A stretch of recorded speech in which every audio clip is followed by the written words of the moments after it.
I want to talk about why are there these different obstacles when we are trying to create an asking culture? What are the things that kind of give us pause? What are the things that give us problems? What are the things that keep us from being able to see this asking culture take root in our congregations, in our churches? Well, I've got a few reasons. Number one is I think that we put too much dependence on our stage announcements. Too much dependence on our stage announcements. Now, I'm going to pause here for a second because I want to give just a little bit of time for us to think about this. I want to illustrate this for you in a way that I hope will be memorable, and I hope will make a difference in the way that you think about stage announcements. Because stage announcements, those are the big time prime real estate in our weekend services, right? Growing up in the church that I did, there was always this kind of game that took place every Sunday morning in the 3 minutes prior to the service, and that was beat the pastor to the pulpit with a Post-it note. If you could get to the pulpit before your pastor did, and you could slap a Post-it note or a ripped off piece of your bulletin or a note card that you pulled out of the back of your Bible, and you could scribble on it, Deacon's Bacon Breakfast 7:15 Sunday morning, and slap it down on the pulpit or on the pastor's Bible before he got up there, it was in the bylaws, I think, that the pastor had to announce that make that announcement from the stage. Because everybody thought if the pastor says it, it carries a lot of weight. Doesn't matter that the pastor was saying that in a room of 300 people and it only affected about 5. Doesn't matter that there was really no other information or vision behind why somebody should show up or whatever. If we could get it announced, it was going to change everything in our ministry. Well, and I know that's actually not true. And even though I was the pastor of announcements, not an official title, but probably should be, for a long time here at our church, what I've learned is this, that stage announcements, as important as they may be, sometimes we just put too much dependence on them. Again, I've known this to be true for a while intuitively, but there was a few years ago that we decided to actually do some research behind this and figure out, do stage announcements actually work? So again, here's a story to illustrate this point. We were in the middle of, one of those kind of fall volunteer recruiting campaigns where we were just trying to get everybody in our church to step up and to figure out a place that they were going to serve. And so we had some folks on our staff, some staff members that decided, hey, if we could get everybody in church to fill out a card on a Sunday morning, that would probably take care of all of our needs. And I was like, I don't think it's going to work, but knock yourself out. We'll try it.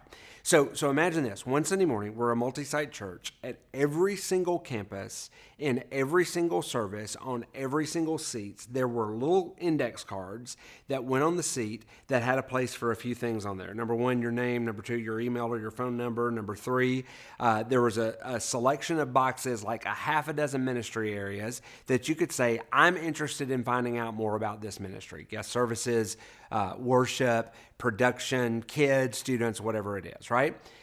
Over the course of that weekend, 10,000 cards went out across our campuses. Every single person who showed up for a service got a card and a pen, and we stopped the service to give them time to fill it out. Well, when it was all said and done, Monday morning comes along, we gather all of those cards in, we're weeding through them, we're throwing away the blanks that people just dropped in the bucket because they didn't want to seem left out.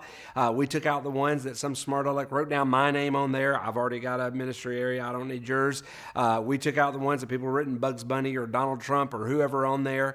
And when it was all said and done, we had cards that actually had legitimate follow-up stuff on there for not 10,000 people, not 9,000, not 8,000, but 1,100 people. So that's just a little bit of 10% over the return there. Then we took all of those cards and we did follow up with every single one of their cards. If they gave us an email, we sent them an email. If they gave us a phone number, called them up, and we said, hey, we've got your card. Saw that you wanted more information on this ministry. This particular ministry is having a orientation session in 2 weeks from now. Here's the time. Here's the way that you sign up. There's no obligation if you show up. You're just coming to get a little bit more information. Out of those 1,100 people, roughly 100 actually went forward and took another step in coming to an orientation. So we've gone from 10,000 to 1,100, now down to 100. Those 100 comes to an orientation. Out of those 100, about 30 ended up serving on a team, went to kids, went to guest services, whatever. They actually showed up for a first Sunday serve after that orientation, so about 30. We tracked those 30 for 6 months, and at the end of 6 months, you want to take a guess? You're going to be really depressed. There were 10 people who were still actively involved in that ministry after 6 months, after 10,000 people had the opportunity to be involved in that ministry. So stage announcements, as important as they might be, they create awareness. They almost never create action because you're talking to somebody else across the room. You're definitely not talking to me. Obstacle number 2 in building and asking culture, we put too little dependence on our stage announcements. You say, wait a second, you're talking out of both sides of your mouth. You just said we put too much dependence on stage announcements. Yes, but we also put too little dependence on our stage announcements because I believe that stage announcements serve as the air war. And there are other things that we do that serve as the ground war. Air war just simply means this, that you need to talk about the importance of serving often from the stage. You need to talk about that one of the identities of a disciple is that of a servant, and we've got opportunities for you to serve in our church. You need to talk about people's spiritual gifts, people getting involved, people taking a next step. And if you're wondering how to utilize your spiritual gift, how to get involved, how to take a next step, here is an opportunity coming up that might be helpful for you, and you should explore that opportunity. You should highlight your different volunteers who are serving in different ways all over the place. You should tell great stories that are coming out of your teams that are staffed by volunteers of how these volunteers are making a difference with people. But that is always going to be your air war. Again, very rarely are people going to take action from that. They're just going to go, that's a really feel-good story. It's an air war. But the ground war is where you're taking another step. You're moving into another arena. Because if stage announcements create awareness, not action, the ground war is where action actually begins to take place. And we'll come back to that in a minute. I'm not just going to leave you hanging there. But before we get there, number 3, the third obstacle is we look like a well-oiled machine. We look like a well-oiled machine. Now, maybe you've had this happen. This has happened here from time to time over the years. People come into one of our services. People come to some event that we put on, and afterwards they'll come up and be like, man, this event was great. This worship service was fantastic. You guys are like a well-oiled machine. Well, let me tell you something. As a leader here, I know the absolute truth about this. I know that morning we had 7 volunteers that called out sick. I know that the feed went out. I know that the caterer didn't show up. I know that the kids ministry had to shut down 4 classrooms. I know all of those things, but from the perspective of somebody from kind of the outside who didn't get to look under the hood, they feel like it's a well-oiled machine. Here's the problem with a well-oiled machine.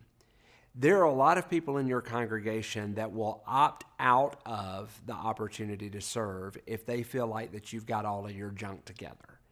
And so I think that sometimes we need to intentionally not look like a well-oiled machine so that people feel like, you know what, these people could really use me because they're struggling. A few years back, one of our guest services directors at one of our campus inherited a broken system. He came into a very, very kind of messed up volunteer culture and just didn't have a lot of great volunteers. And so one Sunday morning, he decided to take this ground war idea very seriously. And he just stood at the doors of the auditorium and he was just kind of surveying the landscape, looking for people who were just sort of hanging out, and finally decided to spot somebody that he kind of knew or had met once before or whatever, and approached him with his little clipboard. And he said, hey, I would love to talk to you about serving on the guest services team. And he said it was amazing that one person after another person said, oh, we'd really be interested to talk about that, or we'd love to actually do that. We didn't know that you had a need. And my friend was like, how did you not know that we had a need? How could you possibly show up here every weekend and not realize we had a need? But they didn't realize that there was a need. Number 4, we succumb to the we're fine myth.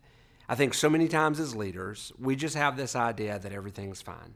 I had a leader a few years back that he was a known leader, proven leader within our volunteer team.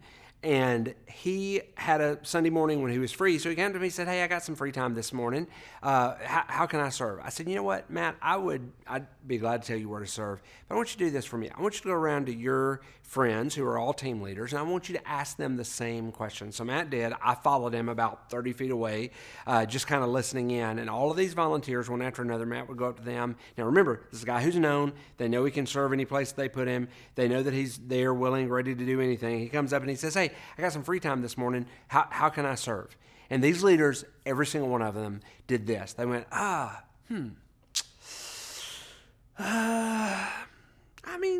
I guess we're fine.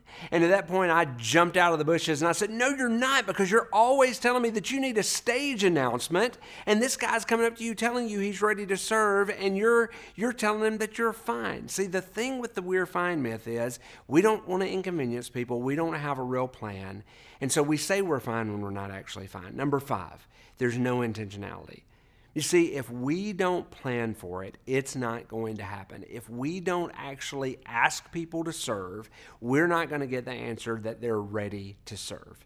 I have a friend who served at a massive church that you would know the name of, and he was responsible for guest services at that church. And he said, I began to notice that there was a decline in the number of our new volunteers that were showing up. He said, so I just challenged the people on my staff team that we were going to keep a personal scorecard. Every Sunday morning, we were going to write down the number of people that we talked to, the number of volunteers that we prayed for, the number of people we introduced ourselves to, and the number of people that we invited personally to serve on our team. And he said, we didn't tell anybody about the scorecard. We kept it in our pocket. We compared notes on Monday morning, and somebody win a $5 Starbucks gift card or whatever if they had the highest score. And he said, what we noticed, just by being intentional about it, is that our numbers began to go back up.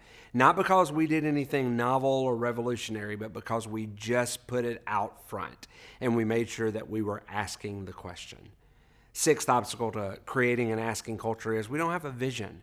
So many times we operate out of this scorched earth mentality. We live in a maintenance mode. We get to Sunday dragging our feet across the finish line because we've worked so hard from Monday through Saturday to get volunteers to show up. And we're like, Lord, if you will just get me enough people here, I promise you that I'll never ask for anything else until I get to 1 o'clock this afternoon, and I just rinse, lather, rinse, repeat, however that goes, and do the whole thing again for next week. See, we live in this scorched earth maintenance mode where we feel like everything's burning down, and we have no real vision for what it could look like if we actually had an active asking culture. Number 7 is that a lot of times we don't have a next step. My question to you is, if you had potential volunteers walk up to you this Sunday and said, I'd be willing to serve. The question is, they're putting their yes on the table. What are you going to do with their yes? You see, your volunteers are trusting you, and you dare not break that trust. You need to make sure that you are helping your volunteers figure out exactly what they can potentially do, how they can potentially serve, and how you best equip them for the work of the ministry.